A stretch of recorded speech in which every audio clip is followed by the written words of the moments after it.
வணக்கம். இது 1995ஆம் ஆண்டு இவங்க நிர்மலா தேவி அம்மையாரால் தான் இது கோயில் ஆரம்பிக்கப்பட்டுச்சு. ஆரம்பத்தில் இது வழிபாட்டு இல்லமாக தான் இருந்தது. பிறகு 2003ஆம் ஆண்டு தான் நாங்கள் ஆலயமாக ஆகம விதிப்படி மாற்றி அமைச்சோம். அப்போ ஆகம விதிப்படி மாற்றி அமைச்சதில் பஞ்சலோக சிலைகள் தான் முதல்ல வச்சுருந்தோம். ஒரு 4 சிலைகள், விநாயகர், ஆதிபராசக்தி, பாலமுருகன். அப்போ இப்படியே ஆண்டு போகிற நேரம் இப்போ 2016ஆம் ஆண்டு மொத்தம் இன்னையோட கோயிலாக பணி ஆரம்பித்து 21 வருஷம் முடிஞ்சிருக்குது.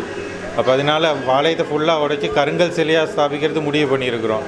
அதுக்கான பணி எல்லாமே முடிவடைஞ்சிட்டு ஆசனக்கல் எல்லாம் பதிச்சு 2017ஆம் ஆண்டு மார்ச் மாதம் கும்பாபிஷேகம் வைக்கிறத முடிவு பண்ணியிருக்கோம். அதுக்கு முதல்ல 7 அடி உயரத்தில் ஆதிபராசக்தி அம்மன் ஒன்று கட்டியிருக்கிறோம். இந்த ஆதிபராசக்தி அம்மன் தான் இது யாருக்குமே தெரியாது. என்னன்னு சொன்னால் இதான் உலகத்தில் முதலாவது மானிட உருவம். இந்த மானிட உருவத்துக்கு தான் இது தான் சிருஷ்டியில் நெற்றி கண்ணால் சக்திகளை படைக்கிறது. முதலாவது படைத்த சக்தி தான் விநாயகர்.